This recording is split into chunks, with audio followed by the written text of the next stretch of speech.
this. No, I need to work on that. And there should be no but after that. But most times it's a but. But I do it later. Hey, you can't always count on later. It might not, later might not happen. Any one of us can walk out this door and get hit by a car. I ain't wishing that on my life. You should be able to listen. This book will give you that opportunity to look in the mirror, ask yourself those hard questions, and address those hard questions. And it will also give you the opportunity to think about relationships that you have with other people. Maybe you need to mend some things. First, you need to fix yourself. But maybe you can mend some relationships with some other people. Work on some things with family, with friends, if you can reach them. And, man, like I said, just something I'll put together, man. If y'all want it, email me, setenra@gmail.com. And then we'll work out all the particulars. SETNRABEY@gmail.com. It's in this paper towel right there.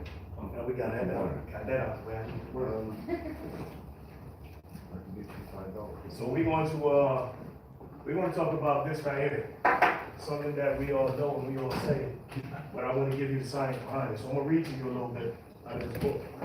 And of course, Islam is eye, self, law, and magic. Each one of these is going to come out to this. So after we get done with each one of them, I want to know if somebody can tell me what that has to do with that.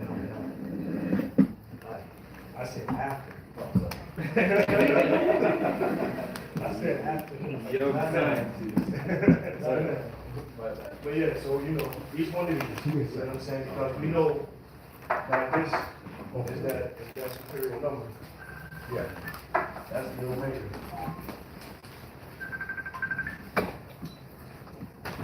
Is there a number higher than 9? No. The crescent and the star. The crescent and the star is the eye of Islam. That right there. The banner of the crescent and the star, or the flag with the moon and a 5-pointed star in the center, is the insignia of the Asiatic or Moorish nation. If anybody needs me to stop repeating anything, let me know. Any questions, let me know. It is the mother of all national banners of the world today because it is the oldest. The flag of the Moorish crescent and the star represents the entire human family. It's the syrup. When reading or writing in any language, there were only 2 principal directions in which one may go. Lateral, which is cross or crosswise, or vertical, up and down. All other movements in any direction are just varying degrees of the main 2. When reading the meaning of the crescent and star, no matter from which direction one reads, the moon is always first. So I put these images up there. So you'll see, this is the way that you're used to seeing, right? But if you write it from the bottom up, the crescent goes on the bottom, star on top. From top to bottom, crescent on the top, star on the bottom.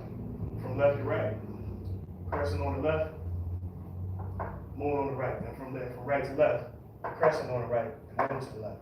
Because in different languages, different dialects, we write different ways.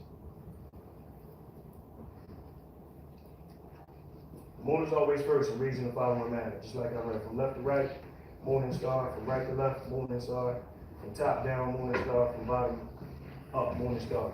Latin and its main dialects are read from left to right. Arabic, Hebrew, and Sanskrit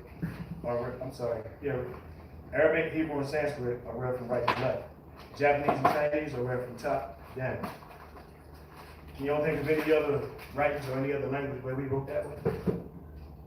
Top down, bottom up, left and right, right, left. Cool? Maybe if I show you one of these, you may. Mathematics.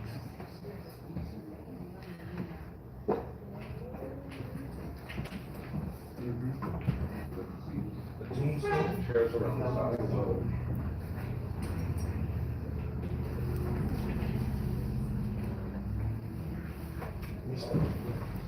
Arabic.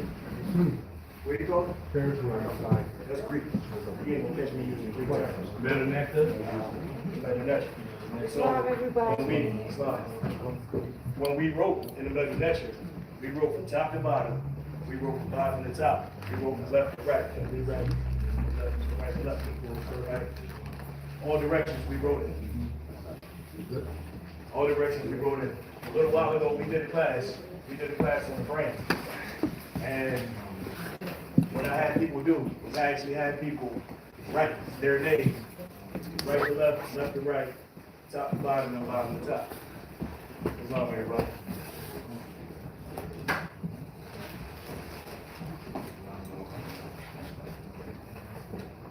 So we'll get into the meanings of the moon and sun. The three meanings, moon and star. Moon and sun. As the moon and sun, the crescent and star represent both the negative force and positive electric force. Woman and sun. As woman and sun, the crescent and star symbolize the great universal womb. The universal womb, or matter in its most elementary state, which generates and produces all forms, visible or invisible. These stars are the sun principles of our work.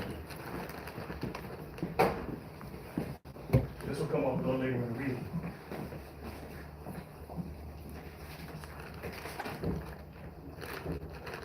Well, for the sake of time, I'll skip this one. Anybody, can anybody tell me what that means?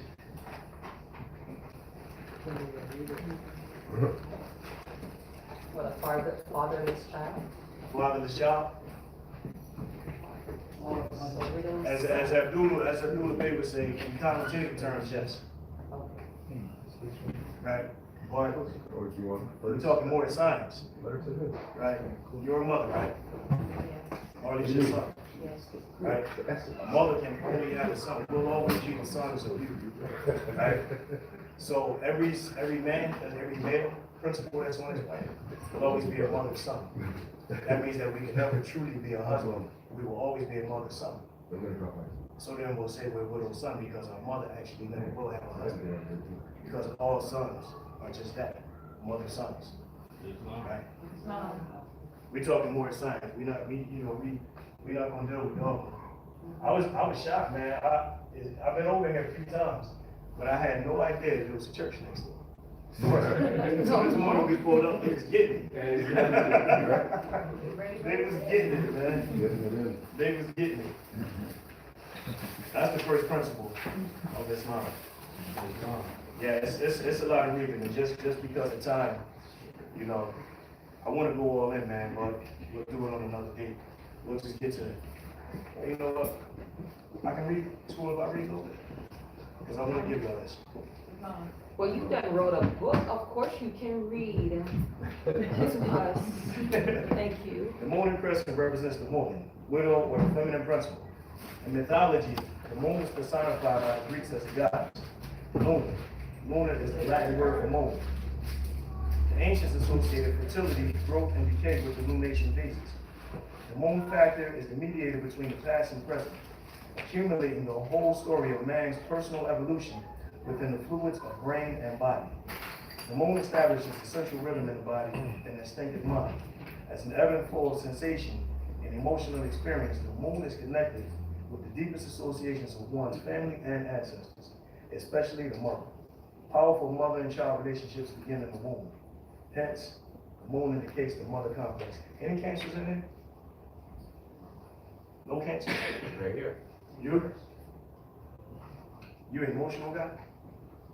Keep it in check. You keep it in check. That means yes. That means yes. Cancer is a moon sign. And Is there element water too? water sign. Water. Yeah. But its ruling planet is the moon. Okay. Its ruling planet is the moon, and of course it's a water sign. But yeah, you have that real deep emotional, thing inside of you. You know what I'm saying? And just like you said, it's good that you keep it in control because some can't. You know what I'm saying? And yeah, you need to be aware of that. We were in the York house one day, and one of the brothers was actually, while I was setting up, one of the brothers actually said to somebody, "The moon has no purpose." And I heard him, and I'm like, and I turned around, I said, "Yo, why the hell are you telling people stuff like that?" Well, Dr. Double Blair said,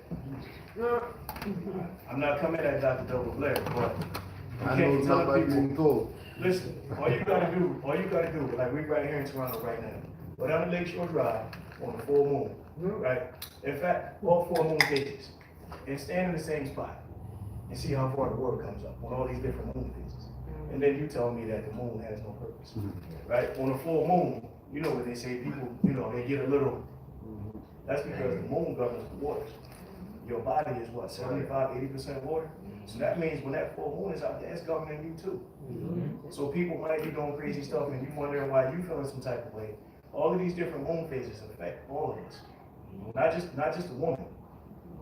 Although the moon governs her, because every 28 days there's a moon cycle. Every 28 days a woman has a bodily cycle. So when the brother said that the moon has no purpose, I'm like, yeah, you can't be telling people stuff like that. You know what I'm saying? And because, well, we'll let him be. We'll let him be. The star sun represents the male, the sun principle. In mythology, the sun was personified as all-pervading creative power in nature, or the masculine principle. So now when you think about that, what I just read,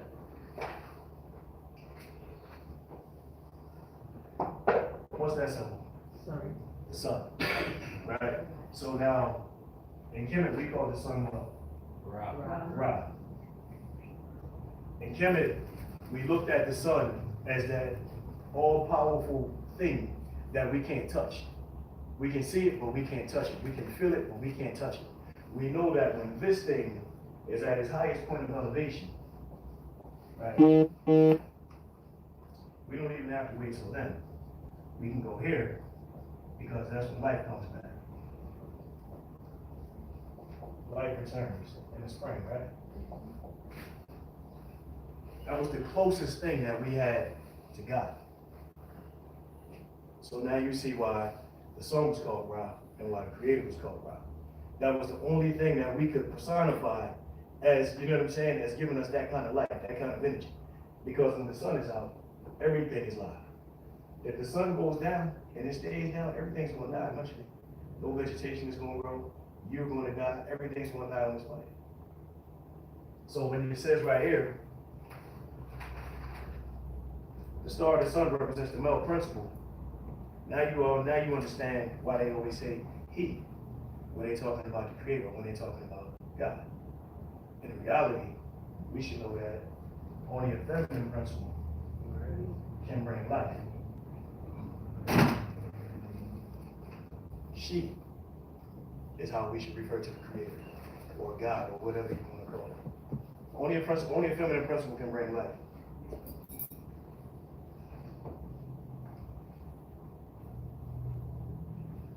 March 21st would be like a dog year or something. March 21st is New Year's. But I might want to add in that the father that you talk about, or the son, or the father principle, I think that is We're not talking about a father principle, a son principle. the son principle. Right. Right. Not a father principle, a son principle. But you gotta know that through the years of dogma, and through the years of all that indoctrination, that's what they gotta say. He, Father God. When the reality of it is only a feminine principle can bring life. You think about this planet that we walk on, they call it Mother Earth. You think about the elements out there, that's Mother Nature. The universe is the feminine principle. And also to our inheritance. Indeed. You know what I'm saying? Also our inheritance. Inheritance. Right. To me, it's the Inheritance, singularity of you know what I'm everything, saying? Yeah, so, the thing is, That's where the legacy comes from. the thing is you gotta realize that the people who gave us these dogmatic systems, they have issues with women. It is what it is. You know what I'm saying? So take the woman out of everything. That's what it is. It's not more. Fair enough, but I agree with you. I think a lot more of it is just the mixing up of the truth. Anyways, because I had been thinking about this on the way up here, and I was thinking about a Daniel video where he was talking about the singularity, that we were all one. We're all one. The mother-son principle, or the mother-son principle, is the fact that they are one, though. Right? What do you mean that they're one? Well, the son comes from the mother, so he's Right. obviously like the seed. He's like a seed that comes from the mother, right? Right. So, but ergo, he has those principles of the mother in him, making him mother-like, right? Or having. Well, he doesn't have the characteristics, and you can't have a baby. Yes, but okay. I mean, we come from her, ain't no doubt about it. In Well, essence, I think well- she's trying to say like, okay, we both have feminine Yeah, I was just trying to, and I was trying to. masculine principle. Okay, so then, You know. Yeah, sorry, what I was energies. trying to allude to more, and I'll be clear about it, what I was alluding to was that to me feels to be part of the process still of separation for us. And not seeing the fact that it's all oneness. well, in then a you know sense. what it should be, as opposed to separation, Recognition. Absolutely, sorry, but that's what I was Just trying, recognize who she is. absolutely, Right, or so- what her energy is. Right, right. If you can recognize that, then you can respect that, then there's harmony, Right, right? It's the people who don't want to give into that. right. You know, like y'all know me, y'all know Ray, y'all know the relationship we had. Yeah. Y'all know I talk all kinds of crap and everything, but I want this. that's what it is. She, listen, we live, she. Yeah. All right, well, y'all gonna get to hear it too. She's wearing some socks that I bought her, right? She was like, wait till everybody see my socks. The socks actually say I'm the boss. Right? So she wanted people to see her socks, you know what I'm saying? But it's because the reality of it is, I recognize and I respect who she is, who they are, and what they represent. And from the dogmatic systems that we came up with, we were taken away from that. You know what I'm saying? Some of us were in Christian churches, you got the Father, the Son, and the Holy Ghost. Where's the mother? You replace my mother with a ghost. So you're telling me my mother's a dead? I mean, come on, man. I mean, so just to address what Omar was talking, these two principles are represented in Genesis as Adam and Eve. These twin souls are the absolute expression of masculine and feminine rays, of which absolute atomic self is composed. That's what you just said, right? The masculine rays contain a portion of self forces, and the feminine rays must likewise contain a portion of positive qualities. This is the principle of gender. The souls therefore contain a portion of each other. They constitute the sun and the moon of self-creation. This principle of gender is one of the seven, they call them Hermetic principles, but I won't. The 7 principles of Yehudi is what I'll call it. When these rays become differentiated, I think I might have skipped it. Okay. When these rays are differentiated, they are still eternal and immortal as the self which has called them into existence. They constitute the divine idea of parent, and as such they become the divine expression of love and wisdom upon earth. So that's basically what you just said in a nutshell. Well, yes, we're moving on to the second. Oh, all right, before we go, somebody tell me why this symbol is related to that number 9.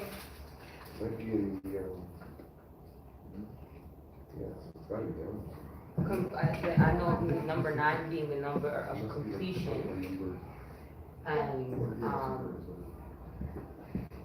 the star and the moon, they represent like a balance in night and day, hot and cold, feminine, masculine. Anybody else? Yeah, that's what What was the question? Sorry. Why is this symbol related to the number 9? Person of the star. Time. What does the crescent of the star represent? What part of Islam? The eye. The eye. What number is that in the alphabet? 9? No. It's simple. It's simple. I appreciate everything you said. I know, but it's you, simple. thank you for that. You just simplified that. It's just You got some time to express yourself. The pyramid is the second symbol of Islam. Its apex at the top indicates that man's essence is spirit. If the apex were pointed down, the triangle would represent matter. The 3 equal sides of the triangle symbolize, in universal terminology, the positive, negative, and the offspring or union of the 2 male-female principles. Now it says that each one of these angles are equal. Anybody know what the degree is? 72. 72? 45. 45. Isn't it 90? So where do you want us Where That's are right. you talking about? Right here. Oh, that's Oh, right. 23? Oh, I thought you were talking about the star. 23? Each one of these angles are equal. Oh, yeah. So on an equilateral pyramid, what would the degree be? 60. Who? 60. 60. Now you're talking about the star. 60 degrees, right? Thank you for that. Now we'll do some math. 60 times 3 is what? 180. 180. That's 80 degrees, right?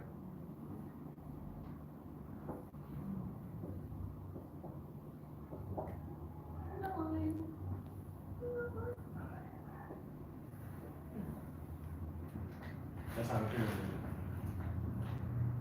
Can I erase it? Yeah.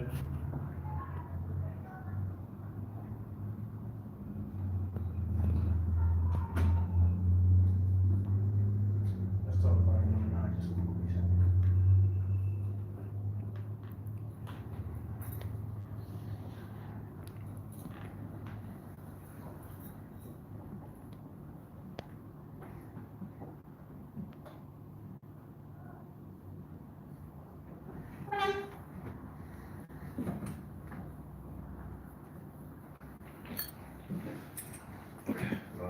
Peace, more Islam.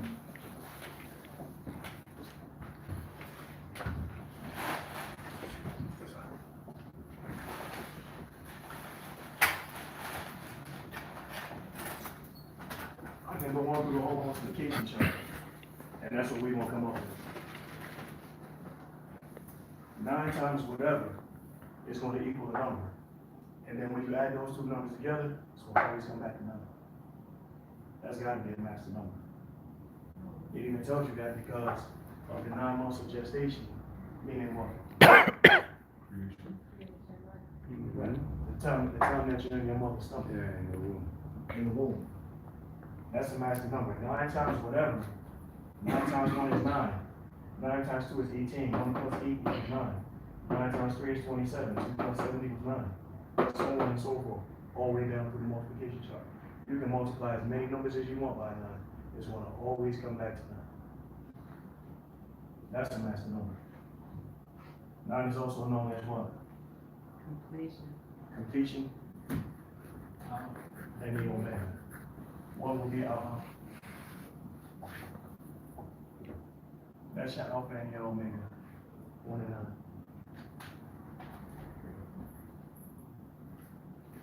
On the top of the pyramid is the most. I was gonna say, sorry, that star also equals 9. You cheating, we ain't get there yet. Oh, that's, okay, sorry. Yeah, you cheating. No, we're starting to move. No, we're at L now. You cheating. We're at L. We on S. No, I'm talking about the moon and the star. This is the Oh, the crescent of the star. The 5-pointed star equals 9. True. Okay, Right, check with the angles, right? correct. Yeah, I thought you were talking. No, no, no. I'm like, Okay. you skipping. I thought we skipped the middle one. Okay. So everyone I did was this. Alright. Now, let me show you all this. Because you need to be aware of this. What's the difference?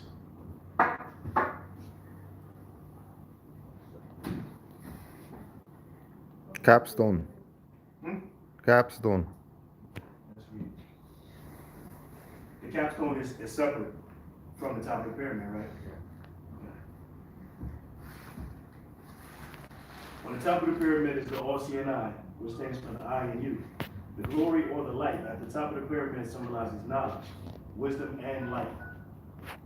However, the capstone on the Great Pyramid, on the back of the U.S. note, is not connected to its base because of the masters of humanity are ignorant of their essence, which is spirit, their history, and their heritage.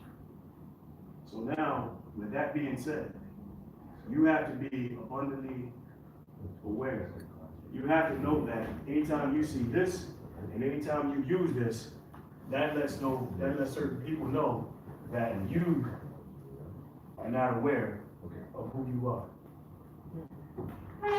Right? So anytime you have a pyramid on your shirt, on your sleeve, or however, this capstone is supposed to be connected. If it's separated, then that's letting them know you're ignorant. You don't know your culture, you don't know your history or your heritage. Huh? Chairs. Rennie knows where the chairs are, The yeah. world is controlled by those who know. Consequently, Rennie knows where the chairs are. on his own thing. He knows all that can be taught by intellectual energy is a God among men. The men who control the political and economical systems of the world are the ones who have their capped pyramids. Ignorance has kept mankind in darkness and in grief. Good man. That's it. But no man should grieve, for grief is the most serious of all diseases. Nature permits man to do anything he desires. He is limited only by his own ignorance, his own laws and customs. Now we know that, because if you're ignorant of a thing, you don't know a thing, right? So if you didn't know this, don't feel bad. There was a point in time when I didn't know. There was a point in time when I put this on a document, and I showed it to the Grand Master Taj to be fed, and he just looked at me and smiled. Right? Them a lot of lessons I give from Taj. He'll just look and smile, and say, "You figure it out." Right? And it didn't take long to understand it. But I actually put that on the document, so if you didn't know that, don't feel bad. There was a time when we all didn't know all the things that we know. The pyramid is an example of perfect orientation. It is self. It's like I told you. It's got three equal angles, but when you think about a pyramid, you look at a pyramid this way, that's the base of a pyramid. When you think about pyramids, they're equal from here to here, from here to here, from here to here, right? But not only that, they're equal from here to here. All four of these points are equal to that one. So if it's 90 feet this way, it's 90 feet that way. 90 that way. Oh, I'll put degrees real quick. Maybe I'll use the metric system. I don't know the metric system. But it's also 90 going that way too. That's how symmetrical the pyramid is supposed to be. That's how symmetrical you are supposed to be.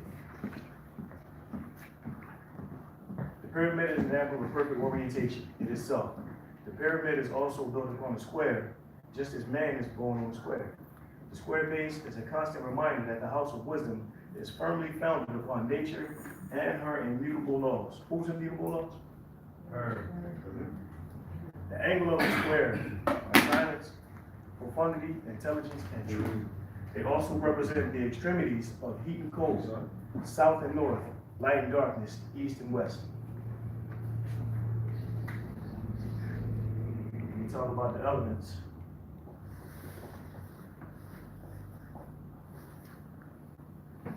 Anyone who didn't sign the. when you talk about the elements, that's how they'll be represented on the pyramid. If you're talking harmony, that's not right. Well, it is right on the pyramid. But if you're talking harmony, then you're talking water and earth, and you're talking air and fire. Did we talk a bit about astrology yesterday at Gnawiel Day? I think we did. So, have y'all heard that term before, evenly yoked? Yeah. What does it evenly yoked mean? From what you were taught? You gotta have the same religion. You gotta have the same religion, right? So, right, it's true, but not a dogmatic principle, right? So we were taught that evenly, that same religion means you're evenly yoked. So what that means is, in order for me to be with her, we both have to be Christian. That's evenly yoked. If I'm a Christian and she's a Muslim, then that's not gonna work. But in reality, that's not what evenly yoked is. Evenly yoked is fire and air, earth and water. We're talking astrology now. So when you're talking a fire sign and an air sign, in order for a fire to thrive, what does it need? Air. It needs air, right? In order for this earth to be bountiful, what does it need? Water. So now, let's just do this. Let's take this fire sign and this water sign. If the fire gets water thrown on it, what happens? Puts it out. Now, if a fire is really raging and it's a little bit of water, what happens? and we dry it up, right? That's not harmony. If I'm a fire sign and she's a water sign, we're gonna have conflict. My fire is gonna burn too hot, or her water is gonna be too much, and it's gonna, you know what I'm saying? Now, you think about this. Fire and earth. If there's a small fire right here, and I have a pot of dirt, I can dump that dirt on that fire. It's smothered. It's out. But now, if there's a roaring blaze out in the forest, like we see out in the west, what happens? It torches it, it burns it up. That's not harmonious. These are the things that were once common knowledge for us that we don't think about anymore. That we don't even address when we get into a relationship. There was years ago, a woman said to my cousin, "What's your sign?" He said Sagittarius. She said, "Oh, this ain't gonna work." And we both was thinking like, she on that nonsense. But that's long before I came. You could have said I came with this. But she was already on the sign. She probably was a water sign. Or she could have even been an earth sign and was like, yeah, this definitely ain't gonna work. It's gonna be conflict. Now, What about the same signs? what about the same sign? Like if you're fire and fire, water and water. There's a fire here. There's a fire here.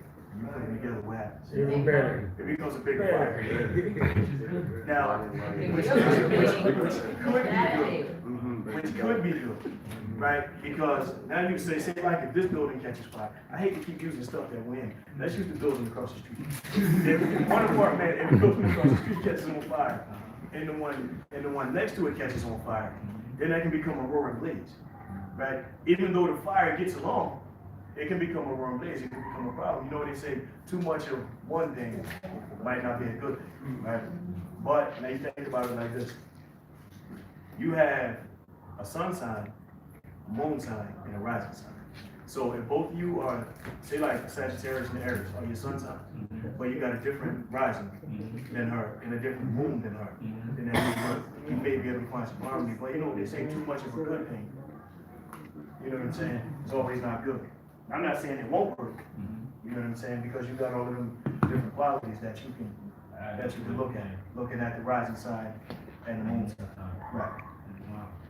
Right. So when you talk about even the yoke, that's even the yoke. And we say it's the reason why we said, you know, it's still in the same religion is because when you start to realign yourself, especially if you get in tune with these principles, then you practice in right religion. Islam, which is cosmology and all that. How we looking on time? I don't know what time it's like. 12:30? 12. It's 1 o'clock? 1 o'clock. All right, well, I want to just read up real quick. We're almost up. Huh? The other Islam, the compass in the square. Somebody want to tell me how we equal nine?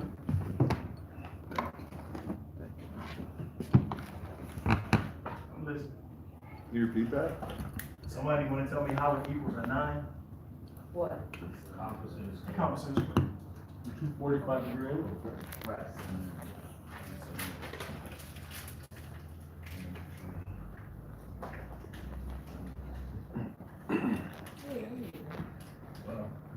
It'll equal 9. 9. And if you get 9 plus 0 equals 9. It's real simple. It's not Greek. It's really simple when you look at it. Just, you know, just some simple mathematics, understanding some geometry, which is represented by that G that's in the middle. And then the reason for the 7 under the G is because the G is 7. Ancient Moors and navigators of the 7 seas were guided by the North Star. And in order to navigate, they used the compass in the square.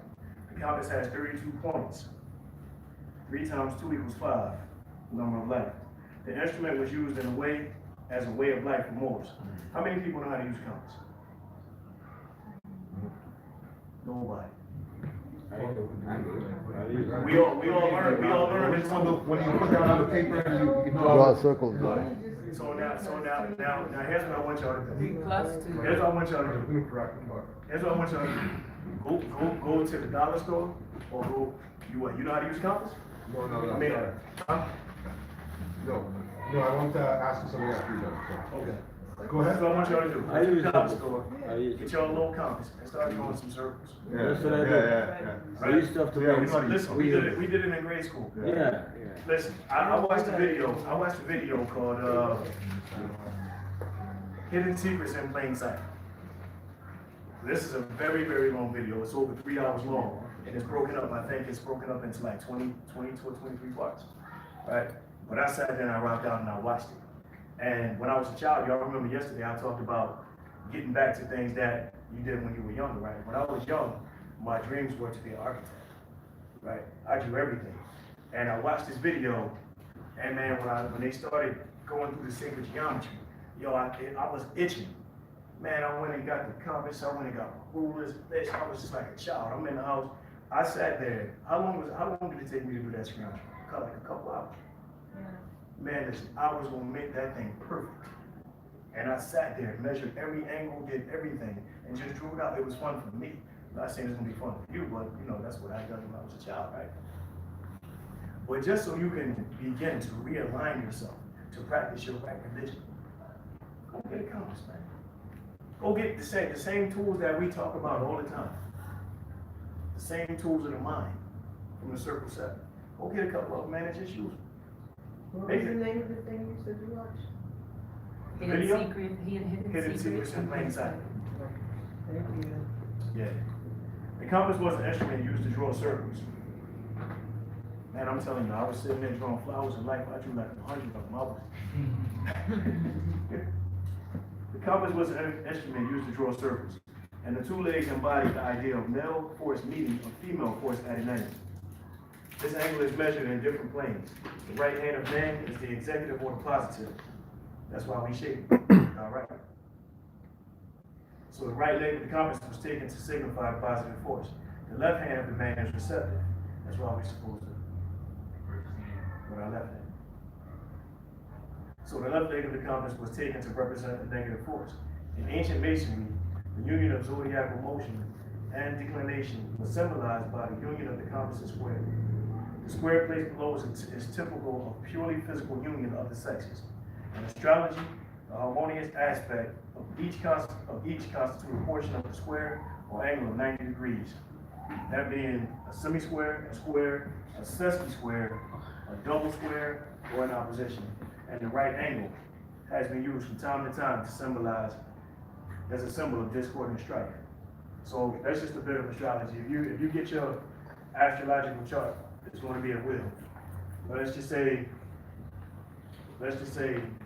in the 10th house, you have Mercury. And then over here, huh?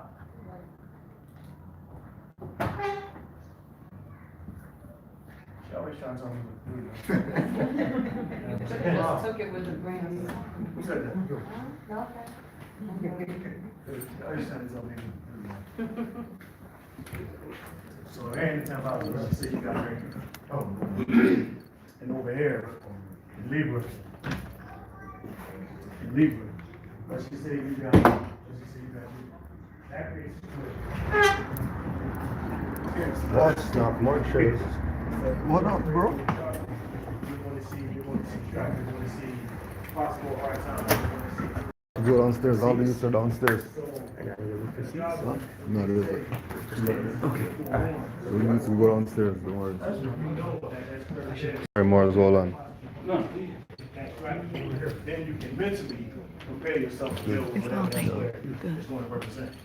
Like I said, if you're forewarned,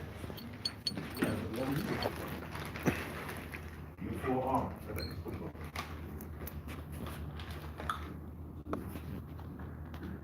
So I know it's silly, but every time, like through the years, all these little things, like, you know, superstition, the last time the guy told us about the mojo bags, but like you said, the left hand is receiving, that's probably where it comes from when people say, if your left palm itches, you're gonna get money. Because you're, you know, just some of those things like that, it's like, oh, that's where that comes from. I'm gonna push on so I can move out of the way. Okay, I think we already know how this equals 9. We already did a pyramid, right? Yes. So 60, 60, 60, 60, you know, right? So we want to come back to 9. The physical perfect man possesses and is master of 7 physical senses. 7 physical senses and 7 states of consciousness. The number 7, excuse me, denoting the completeness of physical life, indicates readiness for transition to a new object or endeavor. Repeat that? The whole thing? No, that last line. The number 7, denoting the completeness of physical life, indicates readiness for transition to a new object or of endeavor. The 6-pointed star of the Moorish nation is referred to as the quote-unquote Jewish Star of David. And let it ever remind you that the divine Trinity is reflected within you, matter. And that the lower triangle must be lifted up until it balances the upper and forms what we know as X alpha. X alpha. Your life interlaced with the divine. The upper triangle represents woman on the spiritual plane, the north node or anode, the north gate, and the summer season. The lower triangle represents man on the physical plane, the south pole or cathode, the south gate, and the winter season. Thus, these two triangles are now perfectly balanced, giving us the 6-pointed star, a symbol of equilibrium of spirit and matter. They truly denote the existence of but one creator who is perfectly expressed in both visible and invisible worlds. As above, so below, is what these triangles say, and these two interlaced triangles are sometimes referred to as the table for stone. How we doing my time? 20 minutes?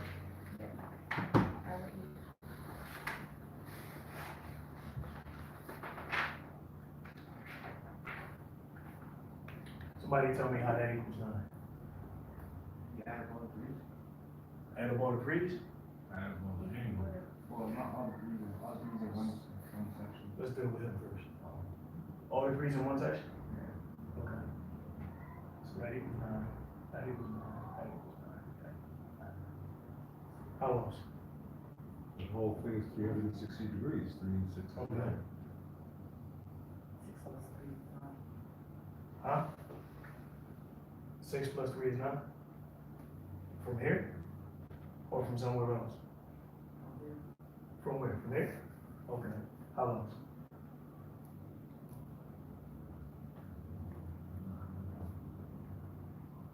It's 490-degree angle here. That equals 360. And it's 9. See how crazy that is? You can just keep getting up. 360 degrees from the circle. 490-degree angles. 4 times 90 is 360. 3 plus 3 plus 3 is 9. 9 times 4 is 36. 3 plus 6 is 9. It's endless. That's a master number. The crucified zero zodiac circle is the last principle of Islam. It is the mark of the master. It signifies that one has completed 360 degrees of learning on one level. He must now embark on the first degree of the next. The quartered circle denotes the division of matter into both visible and invisible, animate and inanimate, organic and inorganic states. The lower half, that is. However, the upper divided half represents spirit divided into the physical, the visible and invisible, and higher planes. The master symbol also represents the 4 seasons, the 4 directions, north, south, east, and west, the 4 quarters of essence of man, the 4 quarters of the dollar system, and the 4 lunar phases. The 4 lunar phases are of great significance and are represented by the 5th principle of Islam because they have the most powerful influence upon all terrestrial life, which we talked about earlier today. Second only to the vitalizing influence of what? The sun. The moon exerts more power on Earth because it is closer than any other planet. The last quarter is the strongest. When the moon is full, it is closest to the Earth and has adverse effect on the lower nature of man, which we talked about earlier. Luna is also the fastest planet in this part of the universe, for it takes only 28 days to make its orbit around the Earth. Also, the power exerted on a woman is exhibited through Luna. The 4 quarters of the master symbol, 90 times 4 equals 360, equals the number 9, the number of man. Every man is born on a square. The baby lies on a 90-degree angle in a woman's womb from conception till birth, and is in gestation for 9 months. Supreme manifestation. I'll wrap that lesson up here, and move out the way for Brother Dave. Like I said when we got started, a lot of us say this. A lot of us say Islam. I wanted to give y'all the master keys and all the principles behind what Islam stands for and what each one of these symbols represent. And well, I guess it's on video, so you can go back and watch it. But that just shows really how masterful that is. And even though it says that that's the number of man, that's really representative of that woman. Wow. Because we know that one man is the first man, right? So I don't want to say representative of man, and then people get thrown off like, oh, that represents us. No, when you talk about man, you're talking about the fifth. You're talking, just like Omar said earlier, woman and man. One man comes first. So I'm gonna get out of the way for Brother Dave. I trust I, enlightened y'all a little bit, gave y'all something to study and something to think about and research. And until next time, peace, love, and Islam. Islam, bro.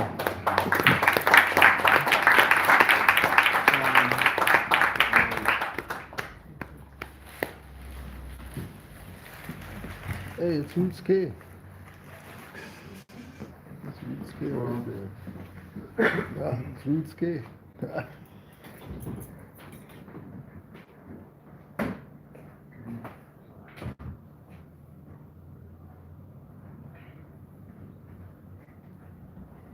Moorish. So, touching on what we talked about yesterday, understanding the body and how you walking around every day with all your answers and you don't even know it. Kinesiology is a ancient science from Kemet. So it's very old, but it's our science that we lost. So sometimes it can be very disheartening when you see someone, when they see you do this, they get afraid and say, oh, that's voodoo. And that's because they don't know their own culture.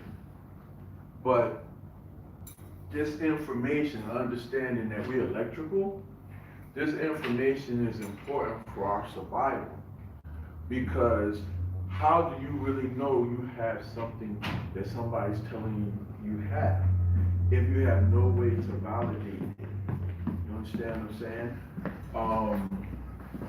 I yesterday heard some say, well, I went to the doctors and they told me my immune system was low. And they said my vitamin C was low, my bioflavonoids was low. And I check it and it's strong, so I'm like, well, they told you a lie. And my thing is, how do you know? You know what I'm saying? They say, oh, you got high blood pressure. How do you know? The numbers that they use to determine high blood pressure is determined based on numbers that they have learned for Europeans as far as high blood pressure. So how do you know you have high blood pressure? Because they told you you had high blood pressure.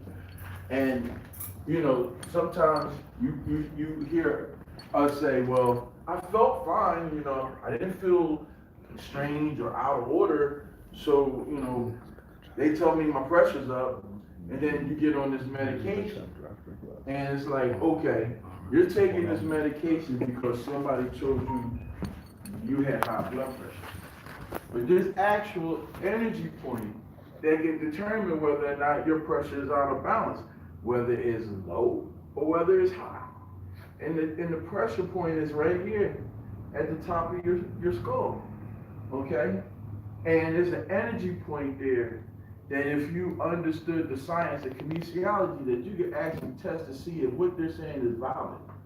Because if it is a pressure issue, it will be weak.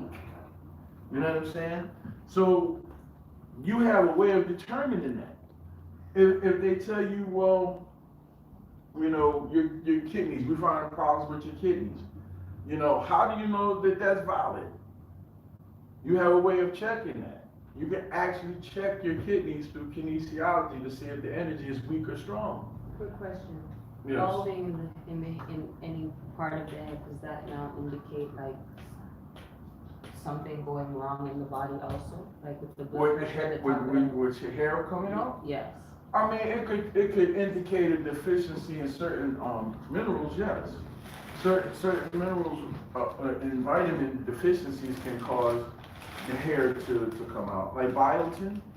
Biotin is in the B vitamin Well, why it family. does it in certain areas of the head is what I'm trying to get to. Well, you know, stress. Okay. Stress can do that. You know what I'm saying? Stress, improper diet.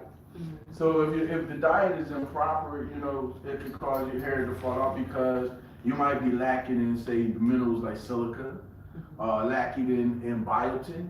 You know, if you're lacking in certain things, it's like cause and effect. If you're lacking in something, then your body's going to show the effects of what you're lacking. You understand what I'm saying? Like I say, a person that's say under a lot of stress, they're gonna lose more B vitamins than a person who knows how to maintain. You understand what I'm saying? So your everyday life is a cause and effect as far as what kind of vitamin and minerals you're going to need. Someone is going to need a certain vitamin and mineral more than say another person because of the way they deal with everyday life. You understand what I'm saying? One of the things that is very damaging to you is anger. You know what I'm saying? It's just like they say, love has a powerful energy, but so does anger. You're walking around with a lot of anger, that's a person that's going to have a lot of challenges. You know, I tell people all the time that it takes 17 muscles to smile, but 45 to frown. So you work harder when you're angry. You're putting your body through a whole lot more when you're angry. You're going to lose a lot of vitamins and minerals as a result of that behavior. You know what I'm saying? You're going to lose a lot because the Creator put here for us nutrients to keep us going and sustaining, you know, so that we can get through this everyday life. But the more that you do what is not, so when we in divine law, when we in nature's law, we don't lose as much. We maintain more because we're more mastered up here in the mind. But when we are out of balance with nature's law, we're going to lose a lot. Things are going to take effect because it's cause and effect. But through love and nature's love, the Creator put here for us the things for us to help us. You know what I'm saying? We have plants here that deal with, you know, these deficiencies, and these plants also deal with emotional states. You understand what I'm saying? There is a science, right? And this science that deals with these plants help with emotional states as well as physical states, like Bach flowers. Anybody ever heard of Bach flowers before? Bach flowers, which was developed by a doctor by the name of Dr. Edward Bach. He found that these flowers had frequencies to help with emotional states. And I use them sometimes when I have clients that I find that the condition that they have or the imbalance is more related to the mental than the physical. You see what I'm saying? Because disease hit the spiritual before it hits the physical. So these flowers are available to us to deal with these emotional states. Because like I said again, everything is called cause and effect. Everything's cause and effect. Give you an example of something like holly, for example. Now, most of us who knew about holly growing up relate it to Christmas. You know, you hear it in the song "Balls of Holly" and la la la la. But here's the real deal with holly. You know, I had a client that I was seeing that she had lost her ability to control her muscles, like twitching, and she just felt like she was falling apart. So I checked her out, and I figured out what vitamin and minerals that she needed. But the real culprit behind her feeling like she was falling apart was her spouse. And her spouse, right, was very controlling and had a lot of anger issues and low self-esteem issues, right, and jealousies. And so I knew that helping her just with the herbs, as far as dealing with the nutritional deficiencies that she developed as a result of that, wasn't going to be the end result of correcting the situation. I had to deal with what was going on with the husband. So I used Bach flowers to help control that situation. Now, how did I do that? I used her fingers to go down the list of Bach flowers to see which ones tested well for her husband. And you say, how could you do that? He wasn't there for the session, but he was there because energy is transferable. And the energy was transferred from him into her. And because he was controlling and very jealous, it was causing her to fall apart. You see what I'm saying? And so as I'm going down the list of Bach flowers, right?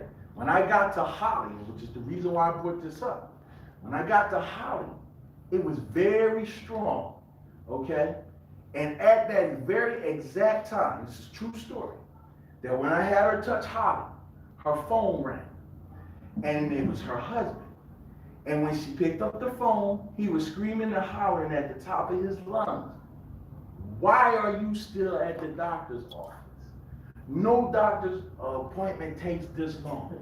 You're not there, you're somewhere else." He was accusing her of being somewhere else. She had to calm him down. He was very, very angry. When she finally got him calmed down and he hung up, I told her, "Look at Holly."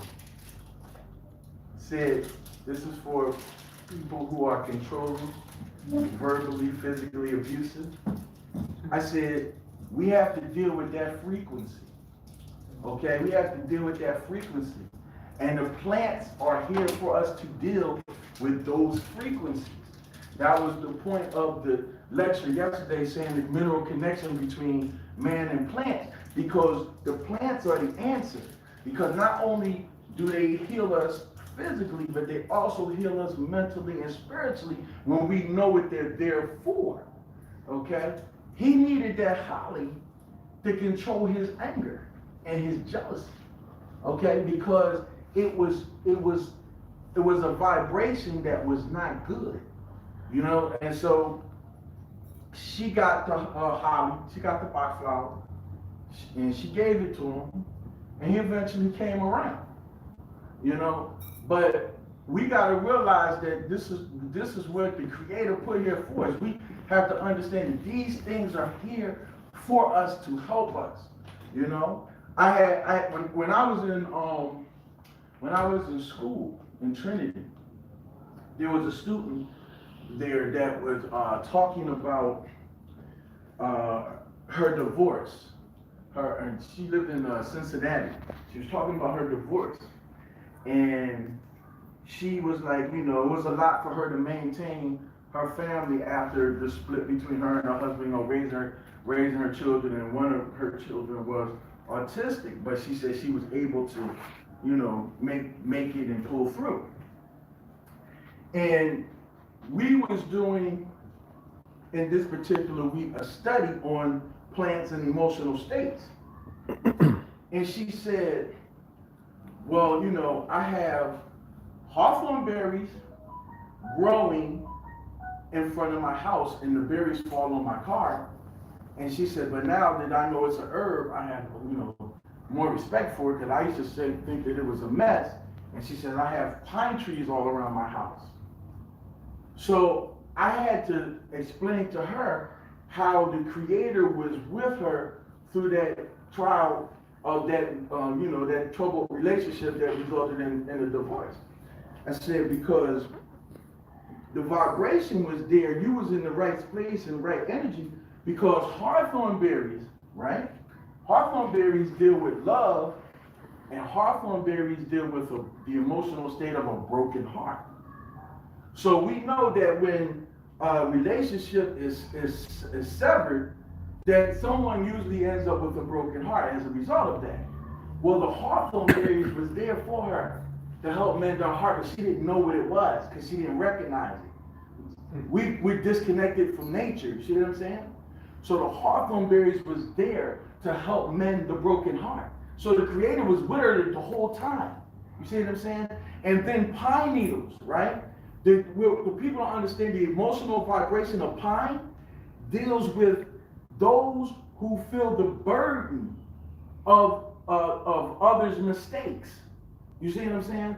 So, if you look at those two connections, right? That's the same connection of Yeshua. When you talk about, love, right?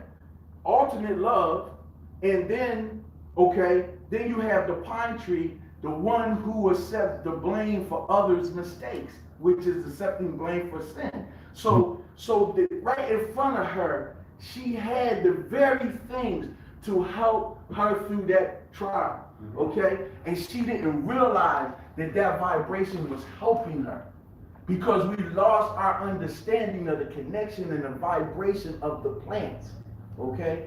It has been talked about in different scriptures, and even though we didn't understand what it was representing, the plants were always there to help us in our healing, okay? They were always there. You understand?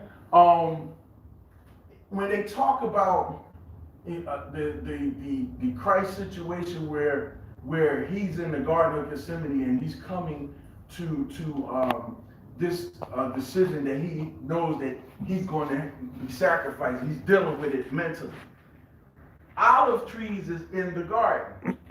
Well, if you understand the emotional vibration of olives, it's there to help someone emotionally deal with a transitional state that they're going through. And so people don't understand that these plants have these vibrations that help with certain mental states. You know what I'm saying? But it's important to know these things. The clues are given to us, but we're looking at them in the wrong way. We're not making the connection with the plant. You know what I'm saying? The plants are really telling the story. The plants are really there helping us. And we don't know what they are. We walk right by them because we don't recognize them anymore. But they're there for different emotional states that we're going through. I first learned about this information from, my C4 and teacher, Dr. Frank Wyatt. But these things are necessary to help deal with certain emotional states, because some people need to be dealt with emotionally, spiritually, to bring back balance. That's why it's holistic. You know what I'm saying? You just can't just treat just the physical and not the emotional, spiritual aspect of the person. If you don't do that, if you don't work on those things, then you miss the boat. You have to work on the total person, the total whole person, and that's what these flowers are for. That's what the frequencies of these flowers are for, to help you deal with these certain emotional states that we're going through. And everything. When you're dealing with the person, you're dealing with everything from birth, okay? Not just present. It's stuff all the way from birth in order to bring them back into balance. Because any traumatic state that a person has, that's still in their body. You know what I'm saying? As they get older, they're still in them. And if you don't work on it and turning it around, then you're still not dealing with the whole person. You know, you have to work on everything. You have to work on everything. You have to work on emotional states. And that's why it's important for us to know and understand these plants, because these plants will help us deal with these emotional states where we know where to go to them for healing. That's why a lot of times when we take like a walk in the nature, like go to Valley Green, you know, the side rock, and maybe we might go to Valley Green, or we take some other Moorish to Valley Green. It's a place to let go. You know what I mean? But what's helping them let go of things and move on and get calm is the plants. It's the frequencies from the plants that's helping them to calm down and helping them to relax. We need to reconnect with that. We knew this stuff back then. But when you're walking on this concrete jungle all day, you're not near that frequency. You know what I'm saying? You don't have that frequency to tap into. So you gotta get closer to the plants. You know, you gotta understand what these plants are there for. They're there for our survival. You know, I can remember a time with Roz Ben on the Philly tour. And we got to the last stage of the Philly tour. And we would get ready to go to Lover's Leap. So we were in front of a landmark and Roz was talking. And at this particular point in time, I started having back pain. And I'm like, oh wow, you know, like my back is really bothering me. And so I just heard a voice in my head said, stand on this tree stump. There was a tree stump there. So I did it. I acted on my intuition from my voice. Stood on the tree stump, and then I touched the tree that was next to it. And then I felt all this energy, and then my back felt better. And then I heard the voice say, look down. And I looked down, and in the tree trunk, I seen dandelions growing in the tree trunk. And dandelion is an herb that strengthens the spine. So just being in that frequency helped that back pain stop. But if I didn't understand the connection between the plants and us, I wouldn't have known to do that. You know what I'm saying? I didn't know the dandelion was there, but my body did. My body understood it. So I got led to the place where I could get relief.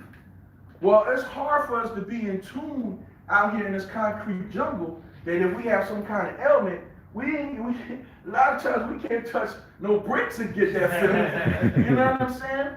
We got to be out there in nature. We got to reconnect with nature. You know what I'm saying? I tell people all the time, you know, if you have no peace in your home, get some plants. Get some plants in your house. Get a waterfall. This stuff is, when you connect to nature, it's very healing. You know, because of the frequencies, you know what I'm saying? And it's like, I did this one time when I was still in the workforce. I had got put in an area, my office I got relocated to an area where there was a lot of negativity. So I'm like, all right, how am I gonna deal with this? Because, you know, negative people can make you sick. If you're around a bunch of negative people, they can literally make you sick. You know what I mean? Because that's the energy. That's the energy. So I'm thinking, okay, what I'm going to do in this negative environment. So immediately I said, you know what? I got to get some plants in my office. So I started getting plants, started putting plants around my desk, right? And then I got a waterfall. You know, I just put the water and you just plug it in and it runs all day. So when I did that brought such a calm to my space that all those people that had that negative energy, they couldn't even come in my office. They would stop right at the door and then would say something, right? And then they would walk away because I understood the frequency. See, negativity can't exist in an area where good is being done. It will eat it up. You understand what I'm saying? So when we got love for one another and stuff, love is the most powerful thing in the world. It's the greatest healer. And so when you're around people where it's love, the negative cannot exist in it. It will destroy it. Okay? Because the energy of love is too strong. You see what I'm saying? And that's what the prophet was trying to teach us. You know what I'm saying? That when you love your brother, the energy is too strong for the negativity. You know what I'm saying? It's too strong. It's like when love is going around the room, you can feel it. You can feel the energy. You can feel the energy. You know what I'm saying? You can feel it. And so my thing is that you got to understand that it's important for us to know that in order to heal, we got to learn to love one another. We got to learn to be together. We got to learn to be in unity, and we got to reconnect and pay attention to nature. You know what I'm saying? We got to watch how nature gets along. You know what I'm saying? How the plants grow, how they connect with one another. You know what I'm saying? How they share their love, how the insects come in and get, you know, the honey from the plants, and all that is all love stuff. All that's love stuff. That's why honey is such a great healer, because honey is cultivated out of love. You know what I'm saying? The plants being loving enough to allow these insects to withdraw. You know, this stuff is so important. You know what I mean? Listen, if you got anger problems, I would suggest to get some holly. I would suggest to take that frequency to help deal with that. Because our ancestors back in the day, they used to take holly and throw it at the liver. Because the liver is where anger stores. So they used to throw holly at the liver as representing that getting that energy out, getting that negative energy out. So if you have problems with anger and you can't control it, I would say get some holly. You know what I'm saying? Get holly. You know, take it. Take the frequency. You know, take the Bach frequency. And them tensions, and you'll see how those emotional states will change. You'll start to feel, you know, a lot better. You know what I'm saying? Just from that. You know, anger is very destructive. It's very destructive. You know, so that's why we gotta learn to love and to get along. You know what I'm saying? And that's how we can maintain. You know what I'm saying? Because we're not gonna win this war physically. We're gonna win this war up here, mentally, spiritually. So when the war is gonna get won. It's not gonna get won physically. You see what I'm saying? Because you know your enemy, they got all the weapons in the world. But a unified force is stronger than any weapon they got. Because nature is then when we in harmony, when we in love with one another, and we in one mind state, you know what I'm saying? The enemy can't do anything. Enemy can't stop any force that's a unified loving force. Can't stop it. Because when we like that, we tie it into nature. We in with nature at that point. You know what I'm saying? And when we in with nature, nothing can stop us. Nothing can stop us at that point. You know what I'm saying? We're too strong at that point. Their weapons don't work at that point. Because me and Setenra had a conversation about it the other day when we was talking about the wind. You can't see the wind. But the wind powerful. The wind can whip you up, toss you all over the place. You don't even see it. You know what I'm saying? So that lets you know that how strong nature is. If water started flooding in inland and flooding the land, ain't nothing you can do to stop it. You know what I'm saying? I don't care what kind of weapons you got.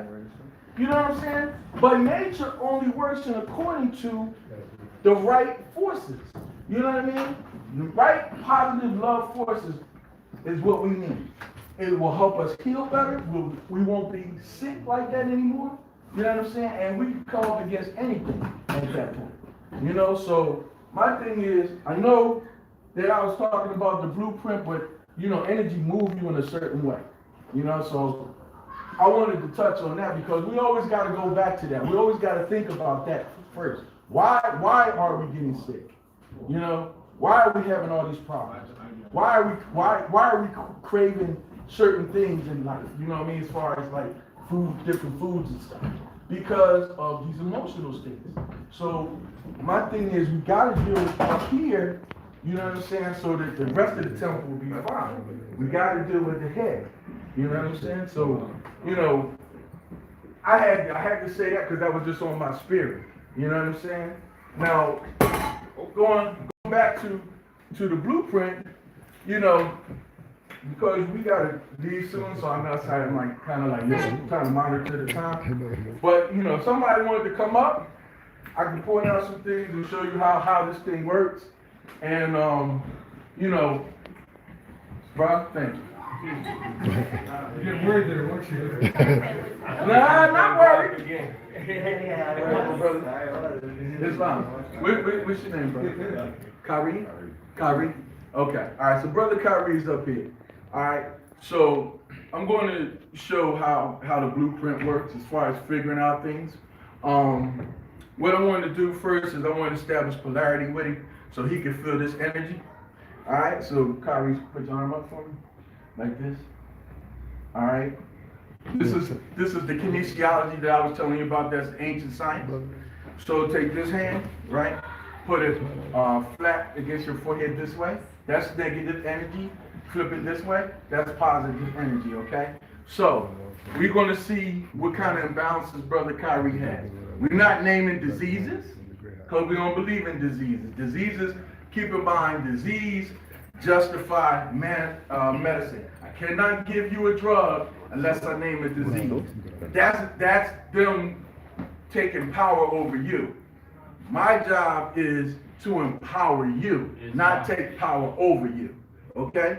So we're going to try to see where his imbalances are, and then once we find out what he can do to correct those imbalances. Okay? So we're going to start with the negative first, because I want you to feel this energy. So as strong as you can, try to keep me from pushing down. Okay? So you ready for me? All right, so strong as you can. All right? So you see I'm using one finger to push down. You can feel the weakness, right? So now flip it. That's your positive energy. Strong as you can. Try to keep me from pushing down. Strong as you can. All right? And you see I'm pushing hard. Now when I let go, you'll see.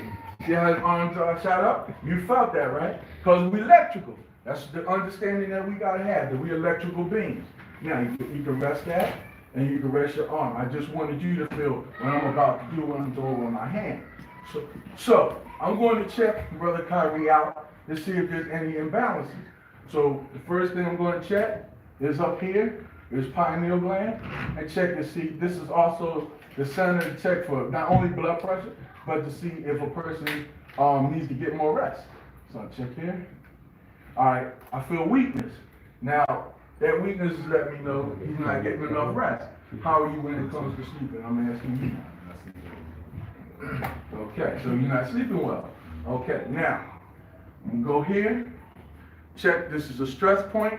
Remember, every human being has a male and female side. There's not one of us who don't. The right side is male, the left side is female. So now I'm going to the stress point here, which is on his male side. Checking, okay, it's weak, so I know some stress issues related to male going on. And check this side, and it's weak on the female side. So I know that right now he's got a lot of stress stuff going on. Okay, would you agree with that? Okay. Now, I'm going to check here, and this is his lymphatic system. Okay, lymphatics is out of balance.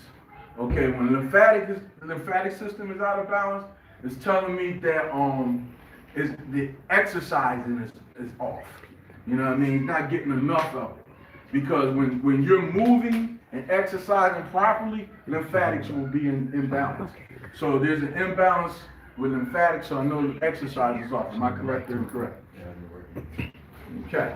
All right, now, check here. It's vitamin E. I'm checking his vitamin E. Okay, his vitamin E is strong. Check his vitamin C. His vitamin C is strong. Check his essential fatty acids. His essential fatty acids is strong. Check his bioflavonoids. His bioflavonoids is strong. Let me check. I'm gonna check here for this is to check for chemicals, if there's any chemicals in the body. No problem there. Okay. This is heavy metal toxins here. No issues there. This is if there's any kind of virus issues going on. Nothing going on there.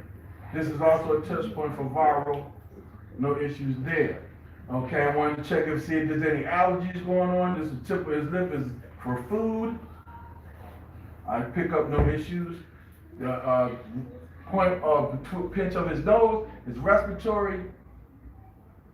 I pick up no issues. Now I'm going to see if he has dehydration issues, which is the tip of his nose.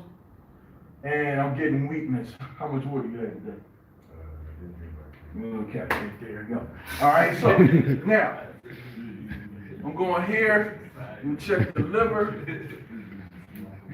Okay, liver strong, gallbladder strong, pancreas is strong. Go to spleen is strong. And we're going to check now for hyoidal hernia. If you don't know what a hyoidal hernia is, a lot of times when you get acid reflux, when you're eating foods or you're swallowing and feel like it's stuck, that's usually because you got a hyoidal hernia. What usually results in a hyoidal hernia is a person that's under a lot of stress. So we're going to check here to see if we got a hyoidal hernia. Hyoidal hernia. Oh yeah, it's weak. It's weak here. All right. Have you been having any problems with indigestion at all? I never received, but I get it. You get a little now? Okay. Yeah. A lot of that is coming from the stress. Now, if I wanted to validate if that hyoidal hernia stuff is coming from stress issues, all I would have to do, which is the beauty about this, because we can do checks and balances, is take his finger, put it right there, okay? Stress point. I want to see if that hyoidal hernia gets stronger. It does. So I know that the result of the hyoidal hernia is coming from stress, because when you're under a lot of stress, you start to knot up. Your body just naturally starts to do it. Okay? Your digestive issues start to come about as a result of being stressed out. So, and let's think about it. I know it's a little graphic, but how many times have you felt worried or uneasy and then you had to go to the bathroom? You know what I'm saying? So it's all tied in. You know what I mean? So the stress will cause the hyoidal hernia. So we gotta work on the stress. Okay. Now. Oh, quick Yes. comment. If you could quickly touch on as you mentioned the mind state as well. We were talking about the thing with, and me and Gnawiel were talking about it too, about the sorcery of you'll feel fine, then you go to the doctor, they tell you something, and then you're sick. Right. So if you could talk about when you're going through the diagnosis, that the mindset that we have is when we hear that something's wrong, we start oh my gosh, we gotta, and that's not the mindset to have, because we already know that you have the method of fixing. What Grand Sheik was talking about is when a lot of times you go into these hospitals, right? You're already afraid. Okay, we come into those establishments already afraid. Why? Because spiritually, we know this is not where we're supposed to be. And that's why we feel that. You know what I'm saying? There's a term that they use when people, say that, my pressure was fine till I got in front of the doctors and all of a sudden my pressure went up. They call it white coat syndrome. White coat syndrome, yes. But what it is, as soon as you see them walk in with that white coat, all of a sudden fear starts setting in. And that'll throw your blood pressure off. You understand what I'm saying? So you gotta be mindful of the white coat syndrome. Don't be afraid of somebody who should not be in control of you. You understand what I'm saying? We can't receive these words that they give you, these diseases that listen to it, the diseases that they're giving you. We can't receive that. You understand what I'm saying? You have to rebuke those diseases. Don't let them give you something that you don't have. You understand what I'm saying? Yes, sir. I just want to say this. There's one doctor that I've been to before, and he got a house, so you have the basement where you wait, and you come to this floor, rooms inside, and another floor rooms. And he told one lady, your whatever, pressure is okay. You know, since I call your name when you walk the stairs, come up, your blood pressure go up, and it wasn't like that before. Mm-hmm. So that doctor is a kind of he's telling some truth there. Mm-hmm. Because he said some doctor's gonna give you a pill right now, because your blood pressure is up. But since I call your name, your blood pressure went up. So Come on. he knew by him just calling her. Yeah. Her pressure goes up. Her pressure goes up. Because that's that innate fear. You see what I'm saying? This kind of, finding out what's going on with you, a person don't feel fearful. Excuse me. You know what I'm saying? Like, you ain't seeing no needles. We just having a general conversation. So he's not afraid. You understand what I'm saying? And I was always taught to mind your bedside manners. So I'm never going to, oh, brother, you got to, no, man. Because that's horrible to do that to somebody. You know what I'm saying? When I was going through my trials, Dr. Wyatt never, ever made me leave that office feeling afraid. He would always look at me with that look, I never forget it. He would look at me like, it ain't that deep, babe. It ain't that deep. Now, somebody looking at you like that, saying that, you're going to walk out a whole lot better than, well, you have to do this because if you don't, this could be very, very dangerous for you. And, right now we're looking at you got at least 2 years. Now, you're walking out of there like, you understand what I'm saying? So we should never put ourselves in that kind of predicament. You understand what I'm saying? Because we got to know ourselves. We can't sit up there and listen to what they're telling you. You understand what I'm saying? Now, I'm telling this brother things, right, that he hasn't told me, and he's verifying that I'm correct. Wouldn't you think he would feel more relaxed with somebody who's able to tell him something without him even opening up his mouth and be on point? He would now feel like, okay, I know that this person really knows what they're doing. Because I didn't tell him that, and he's on point with it. You know what I'm saying? And I can say these things confidently because the body don't lie. We do, but the body don't. The body's all truth. You understand what I'm saying? Body's all truth. So it's going to tell what's going on with it. And so my job is to find out what's going on, and then after that to say, brother, look, this is what you need to do to help correct that. You see what I'm saying? Not that it can't be corrected, this is what you need to do to help correct it. Now, it might not be immediate, but if you stay on point and do it over time, it will correct itself because the body is a self-healing mechanism. And that's what we got to realize, that it is able to repair itself if you provide it the right things that it needs to repair itself. Which includes getting your mind right. You understand? But now we got to the hernia part. So now I'm going to say, all right, let's see what B vitamins are out of balance. Why am I checking that? Because B vitamins govern the nervous system. And if you're deficient in certain B's, guess what happens? You don't control stress very well. So I'm going to go to his test point for his B vitamins, check his B vitamins, check his B vitamins, right? And then find out what he's deficient in, okay, as far as B vitamins are concerned. Now, how we do this? I go to his navel, point to your navel for me. All right, so I go to his navel, put 2 fingers apart from his navel, and then I'm gonna just have you just touch your tongue with your pinky. That's it. That's all we need. All right. So I'm going to test his B vitamins. So B1 is strong. B2 is strong. B3 is strong.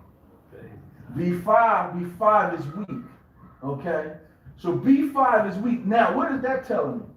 B5 is pantothenic acid. Pantothenic acid deals with your adrenal glands. If you're stressed out, your adrenal glands will get out of balance. You're not able to cope with stress well.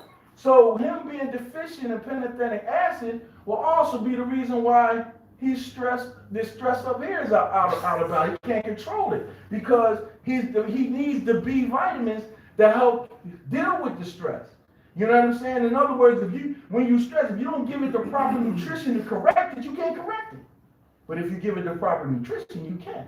So, you know he's deficient in B5, so let's go back. Let's see, check for B6, no problem there. All right, B7, no problem there. B8, fine. B9 is fine. B12 is fine. B13 is fine. B15 is fine. B17 is fine. So, his main issue with his Bs is pantothenic acid, which is vitamin B5. Now, he could just do a B5 supplement by itself, or he could do a B complex. You never can go wrong with doing a B complex. It works on the whole nervous system. But being deficient in pantothenic acid, B5, you can't cope with stress good. You see what I'm saying? Because that is the one vitamin that's necessary to help that. You see what I'm saying? So he definitely needs it.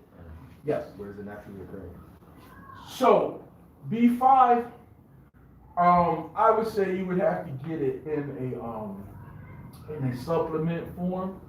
So, but a plant-based supplement, of course. But in a plant-based supplement form to really be able to correct. You see what I'm saying?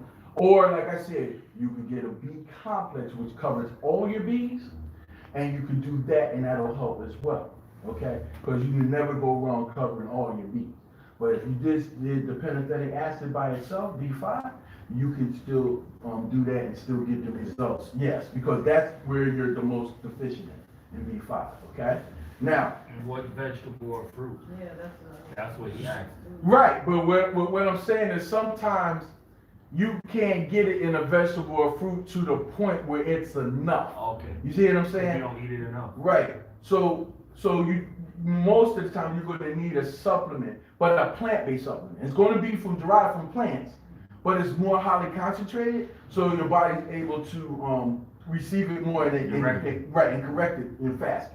But like just eating, say, a certain vegetable or something that's high in pantothenic acid, it's not going to be enough to really make a correction like that. You need a supplement, okay, because it's more highly concentrated. But as long as it's from a plant-based source, you good.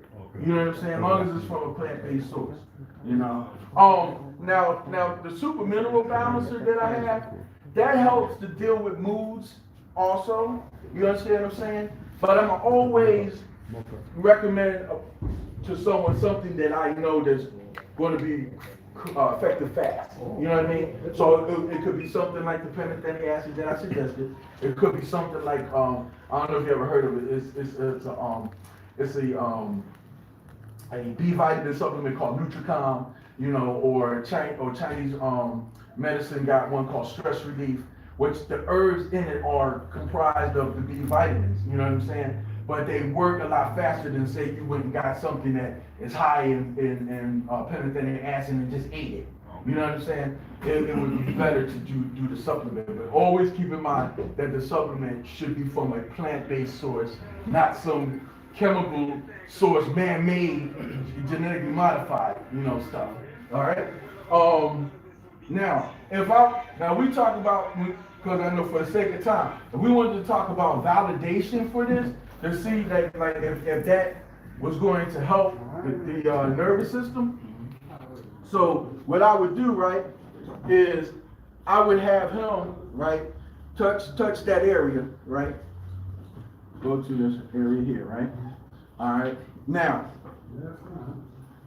go to your arm, lock it in place strong as you can, okay?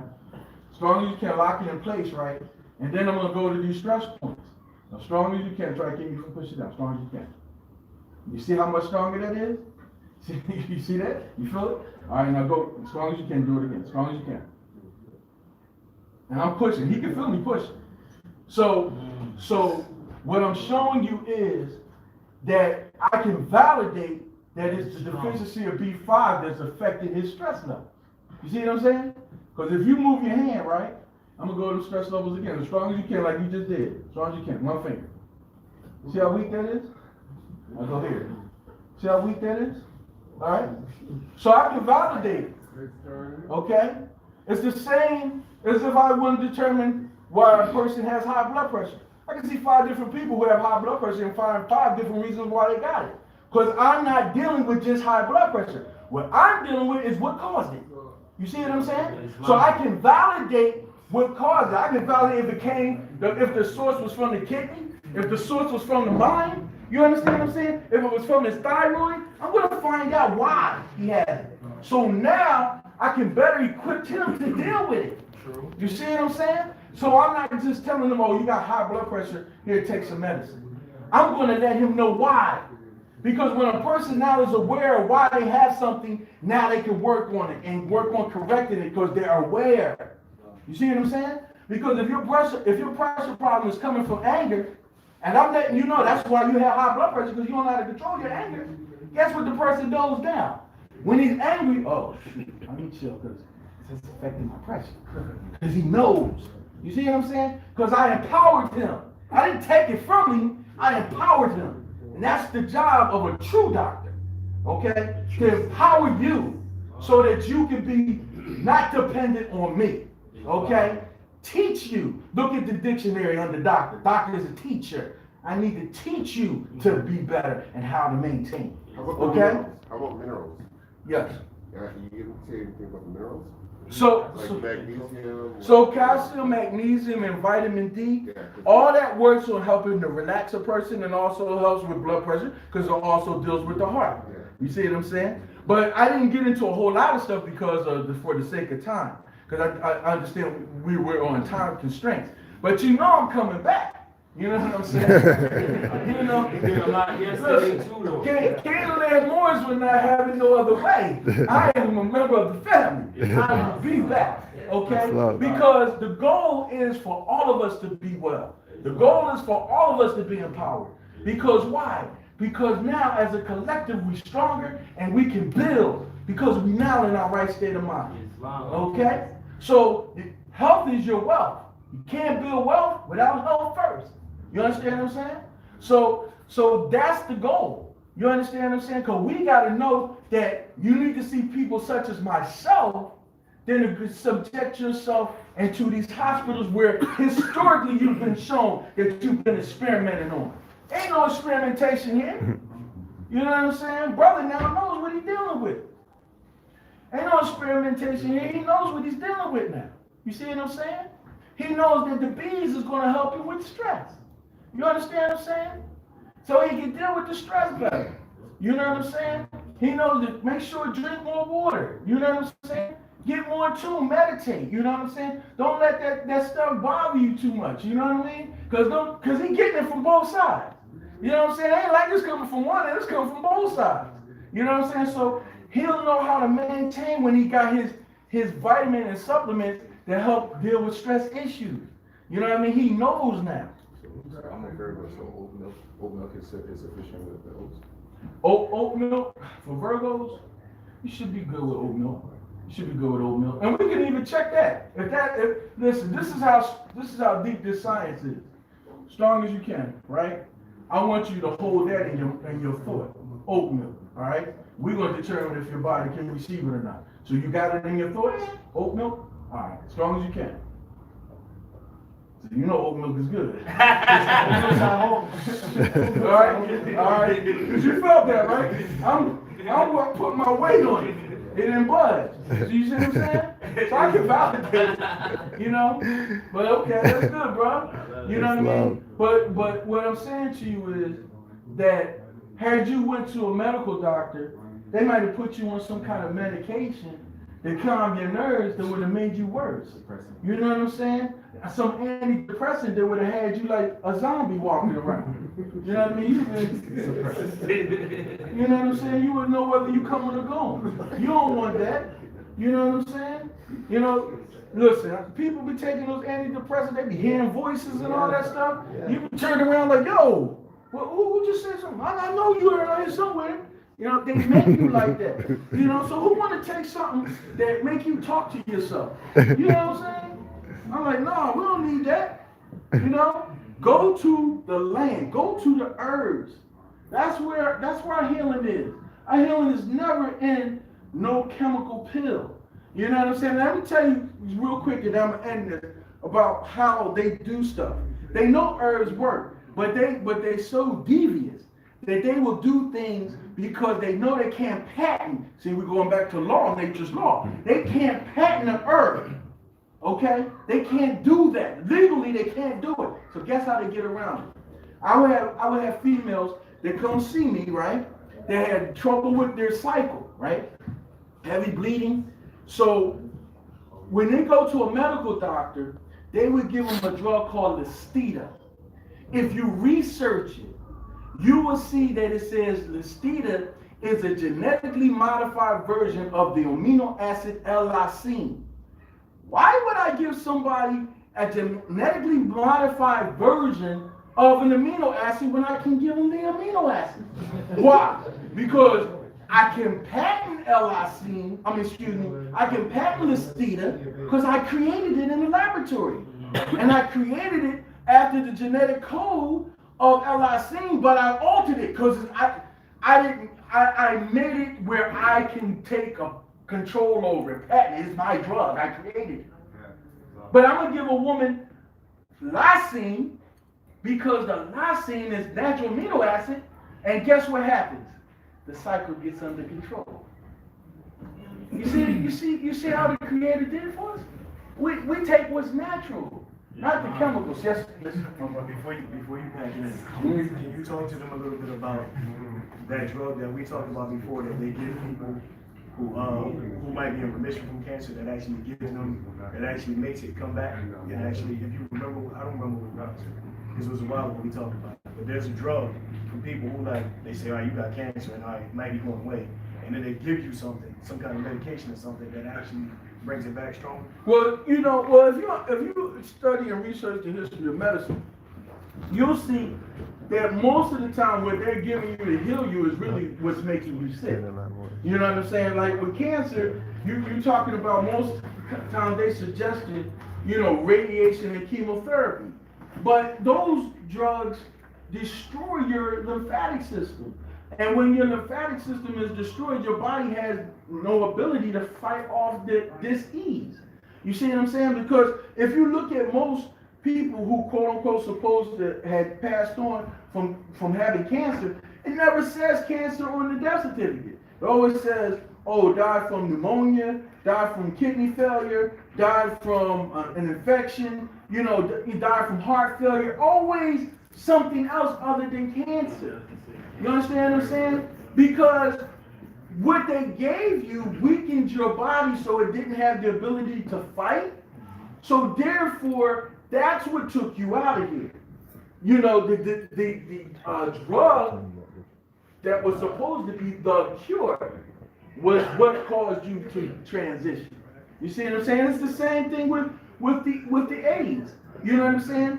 Listen, that's one of my pet peeves, and I'm gonna wrap this up. That's one of my pet peeves anyway, because I did a lecture on this back in 2012. That test came from the Pasteur Institute in Paris, France. That test is wrong, and the Center for Disease Control has admitted this, that test is wrong 83% of the time. Who the hell takes a test that's wrong 83% of the time? You ain't giving me that test that's wrong 83% of the time. You know what I'm saying? And what people have to understand is that, truth be told, the HIV virus is harmless. It's the drugs that they give you that kills you, because it lowers your immune system and makes you susceptible to all these different diseases that they put under one umbrella and called it AIDS. You see what I'm saying? So we have to be mindful of this.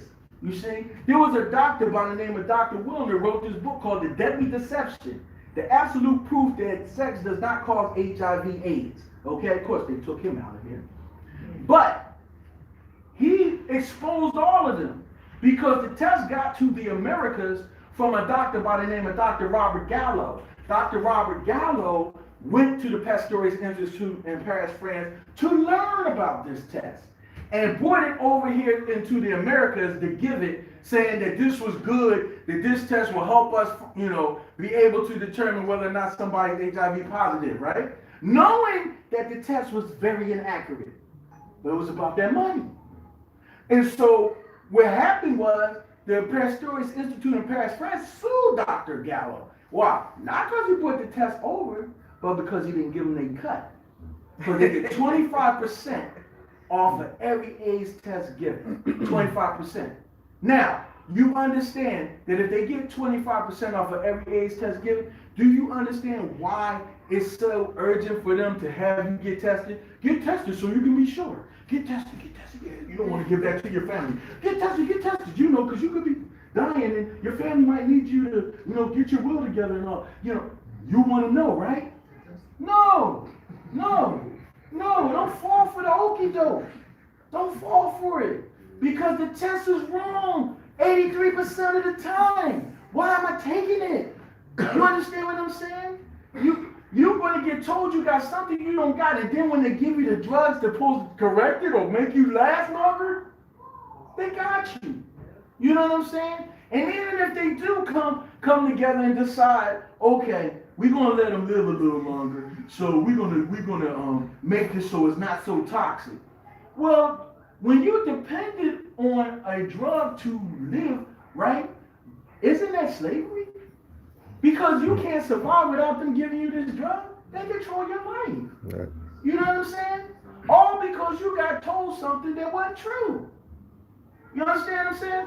So we gotta realize that, you know, and there's a YouTube you can see of Dr. Robert Gallo talking about this. He used to, I mean not Dr. Robert Gallo, Dr. Wilner, the doctor who exposed him. But he would take HIV patients, draw blood from them and prick himself to prove that it wasn't gonna kill him. You know what I mean? And he was at a conference at a hotel in Hollywood. And he said, for all of those who think that I'm this stupid to stick myself with an HIV positive person just to sell a book, y'all are idiots. He said, I'm doing this to show you that this stuff is bull. You know what I mean? And he did it in a lot of areas, but it was hushed up. You know what I'm saying? The only coverage he got that was really massive was in Spain. Spain. We did it over in Spain. That they really, you know, was with it and they really covered it, you know, as far as with the media. But here, of course, it was on the down low. They didn't want you to know that. You know what I'm saying? Because it's never about empowering you. It's always about keeping you naive. You see what I'm saying? So we got to be smart. We got to be stronger. And we got to see people who deal with healing the body holistically. You know what I mean? Not keeping the body under assault. So I know that my time is up because we got to run. But I'll be back. And, you know, I thank y'all for y'all time. All right?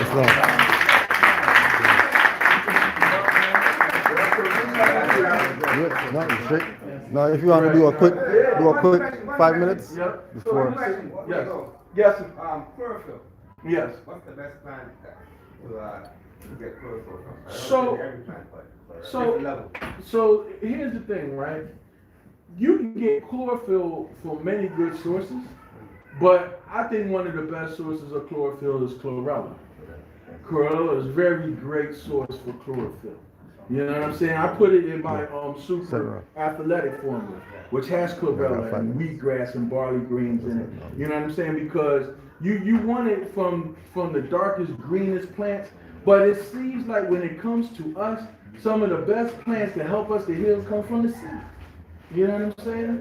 Come from the sea. You know what I mean? Kelp, you know, sea moss, you know, they come from the sea. So chlorophyll is really good.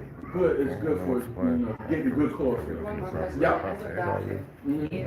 As everything is like transferable, so people with symptoms that come to you for help, looking for remedies, how do you protect yourself from that energy transferring to you? Good question, because you can pick up bad energy from people, and it happens to me. It happens to most of us who practice this.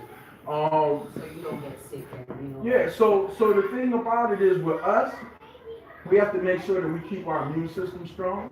So I'm always working on that. The other thing is making sure I get enough rest. Because I can come away from a session feeling really drained. And that's all depending on that person's energy. That person's got good energy, then I don't feel so bad. But if they got bad energy, I mean, some people really have bad energy, like bad aura. Like you put your hand on them and you immediately like, whoa. You know what I'm saying? That's how bad their energy is. You know what I'm saying? So there are situations like that, but because I know how to properly supplement and I know when I need rest, I just got to get it. That's how I'm able to maintain it. Because nothing is more beautiful than when I'm feeling like, oh, something ain't right. And I go like this. Oh, I got it. Let me put this together, that together, and I pop back. You know what I'm saying? I actually just had, and I'll finish real. I actually just had a situation like that a couple days ago. Now, even though we know as much as we know, sometimes we get stupid. I had a stupid moment. So what I did, right, because I'm always getting sent stuff, all these like weight loss products, right? I was being lazy, right? I'm like, okay, all the ingredients in this good stuff, I'll try it. So I go try it. Now, what this product was supposed to do was to shrink your stomach so you didn't eat much, but it's not like they're putting an actual band around your stomach. So I had a lazy moment. I said, okay, I'm gonna try this, right? And so, well, you lose 40 pounds in 30 days. I didn't want to lose that much, but I just want to go, I'll try it. So I started taking this stuff, right? First couple of days, I was cool. Next thing I know, I started getting dizzy. My stomach started feeling crazy. I'm like, yo, what the heck is going on, right?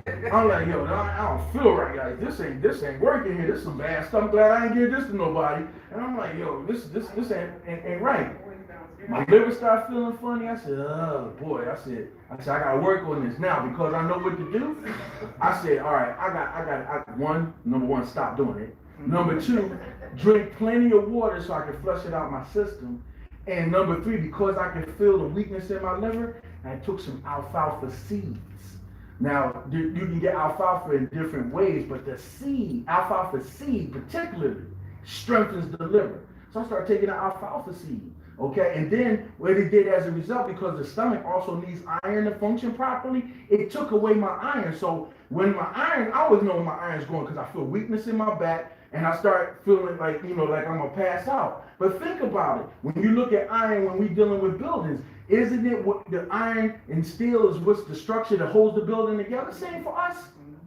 So when you're deficient in iron, you start to break down structurally. So I was feeling all that happening. So I started taking my anemia formula, started taking my alfalfa seeds, bam, I'm back. You know what I'm saying? Now I can do some jumping jacks, I'm cool. You know what I mean? But a couple days ago, you saw me, I'd be like this. Because I did something stupid. You know what I mean? So knowing this is powerful. That's the end of my time. Okay. All right.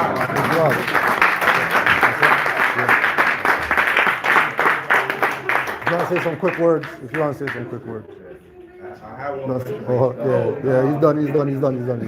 Yeah, he's done. We have one more quick. Just some words.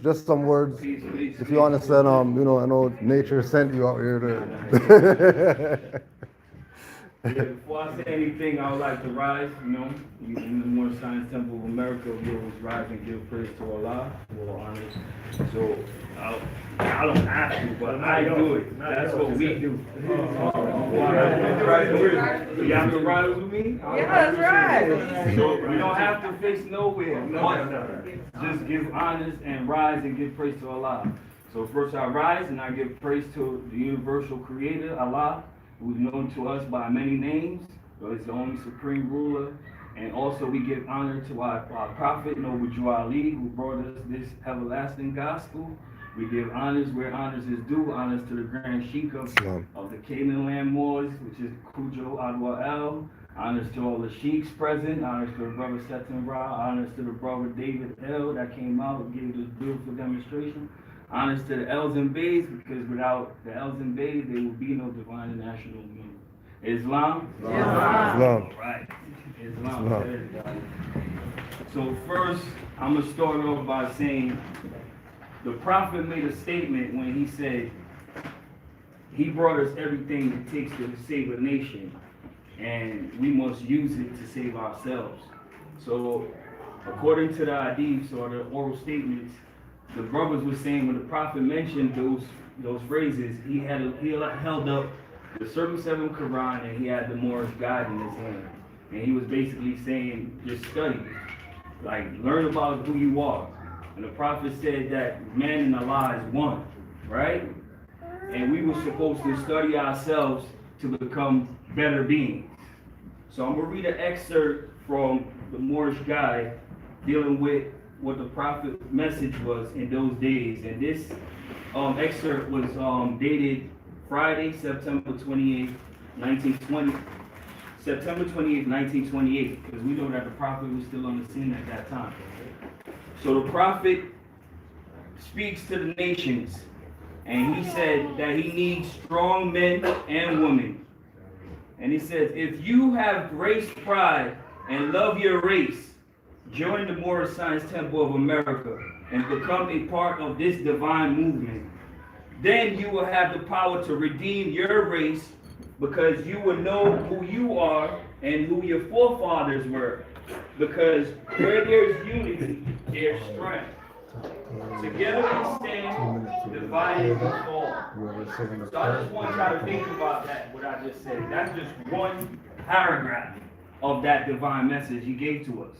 And out of that paragraph alone, I thought about everything that was just presented to us just a while ago. With the brother Setenra coming up and giving a demonstration about his book, Work in Progress. And he demonstrated what the law, Islam meant, dealing with the number 9, the numerical value of 9. And the brother David L, when he came and he was giving us the ancient science on kinesiology and how we are able to read energies and that we are the tools that they are using against us.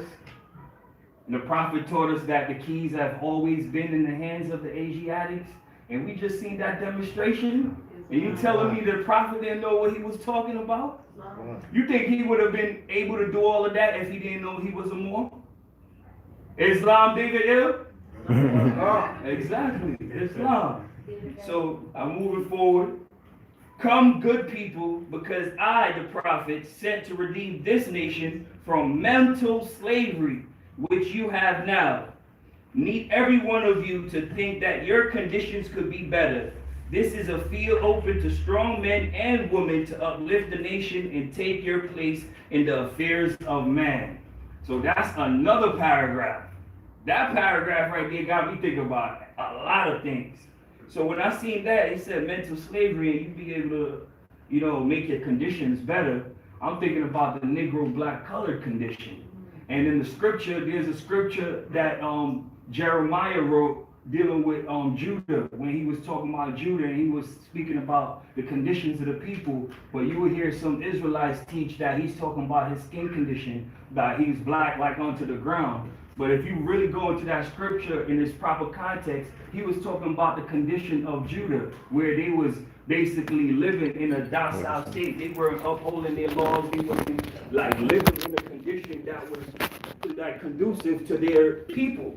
So they was languishing, they was in drought, they was suffering, they was facing all type of oppression by the oppressors that was governing that portion of Palestine. Islam?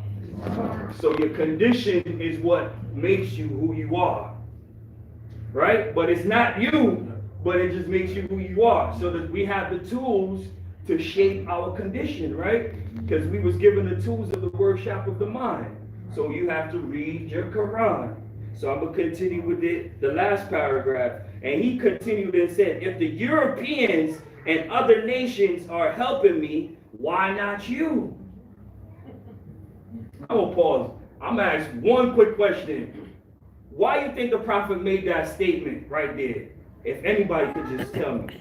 If the Europeans and other nations could help me, why not you? Why do you think he made that statement in 1928? I want you to state your appellations for the record, please.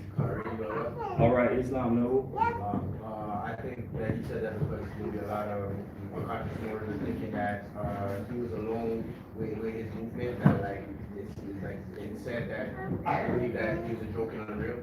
Exactly. That's a part of it. I mean, if anybody else has something to add, I'll take one more and I'll just give my bill on it. Brother Chief Umar? I would say the reason why I was saying that was because his own people were not helping him. They were, right? So he was obviously making that statement of trying to show them. Yes. Foreigners, strangers were helping. You guys should at least get on that. Islam. That could be a metaphysical level too. Exactly. Follow them, let's follow them. And I'll also add to that, based on both of what the brothers just said, that the prophet realized that every nation were for their people except for us. So when he said all nations and the Europeans and other nations are helping me, why not you? He's saying, look what the Europeans are doing. Look what the other nations are doing. Why we're not doing that? Why we're not uplifting each other? Why we're not inspiring each other? So he said that he's gonna leave the Europeans here long enough so we can learn how to govern ourselves. So he's showing us that our people have been what? Lacking. They were the word black, right? We lacking in the understanding of helping one another. Okay. One thing I can remember is that Prophet said that he's a universal prophet. Islam. So therefore, other nations will have been recognize him. Yes. So it came to us here in this region because we need him the most. Exactly. Islam. That's probably it. And he is speaking to the nations because it said the prophet speak to the nations. And then he spoke about race pride. So he's letting you know that there's still one race. And he's speaking about each nation being a part of this family of nations. Islam? 2 minutes. 2 minutes? Okay. It says, it is your problem. The Negro problem is better solved only as it can. And that is by the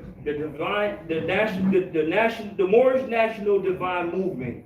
And this is the movement that we are all a part of, right? Islam. He said, if you have a nation, you must have a free national name in order to be recognized by this nation as an American citizen. This is what is meant when it says, seek ye the kingdom of heaven, and all these things will be added onto you, by the prophet Gnawiel. So the prophet definitely had the keys to civilization, and he wanted all of us to have the keys. So with that, I say peace. Thanks for having me here. It's a beautiful family. Y'all will see me here every year from this point on, inshallah. Islam.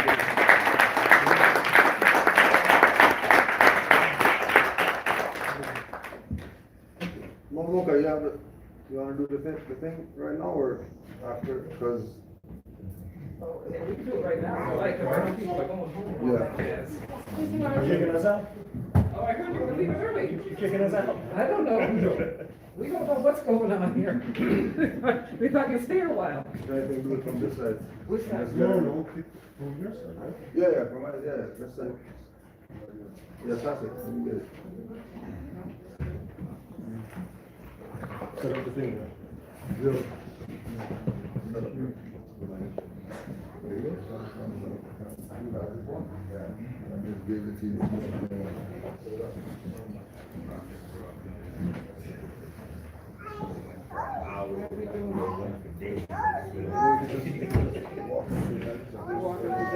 We just want to say that we really appreciate everyone, particularly those people that travel so far to come and see us. We really, really, truly appreciate your coming and supporting us every year. And because we are a matriarchal society, we got a little something for the sisters. There's nothing wrong with that. Honest for the sisters. Okay. Give it up for the Moabites. Brothers got some good memories.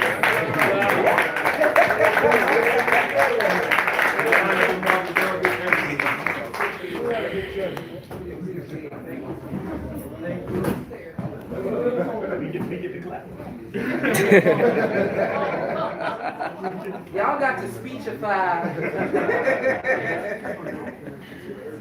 and share some wonderful knowledge. The phone doesn't bend like that, sorry. Oh, just take a picture? No, I'm just gonna send them over there. Yeah. Just pull your chairs and just put them in the middle over there. So unfortunately, people have planes to catch and all that type of stuff. So we're gonna try to limit. Or 10 years from now, we'll have the private Try to jets. limit their hanging around. 10 years from now, we'll have the private jets, so we don't have to rush. A little bit. People have to go, so That way. make sure you get whatever contact numbers. If you want contact numbers, you can talk to Brother Omar or myself to get whoever's number that has to leave. If we can get everybody on this side to just join in this area, so we can get a little picture of our. Yeah, just take your chair, stand up, whatever works. Coming so we can get, you know, this is just creating our. This is just our Gnawiel Day 2 picture. We'll tell you what's up. Am I good here? What about Walter? You guys have to come in. Was that? We're trying to get a picture. Just this. I'm looking too I casual. don't think you're gonna be in it if you're there.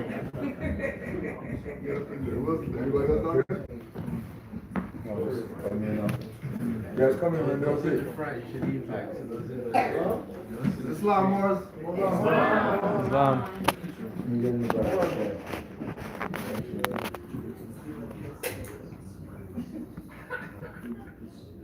Islam. Yes. If we can get our children who are gonna say the prayer, let's close up. Let's do our close up. La familia give thanks for a beautiful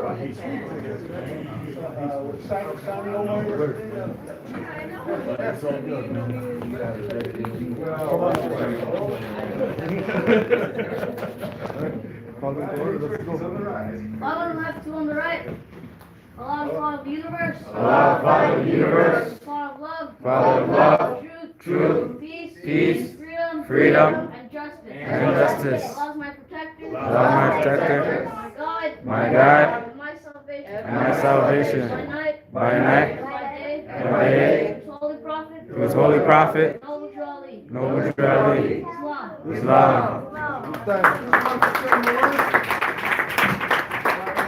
A great experience and a feeling yesterday. And even just this prayer that we did here now, imagine this multiplied by 10,000. Feel that energy. It is multiplied by This is it. We're here. We Islam. just need to continue to nurture this. Islam Moors. Give thanks, yeah. Islam Moors. You know what we do? You know what we do. You know what we do, boy. You already know. That's my man. That's my 100 guy grand. right there. 100 grand. You already know. He's called the Moors. Indeed.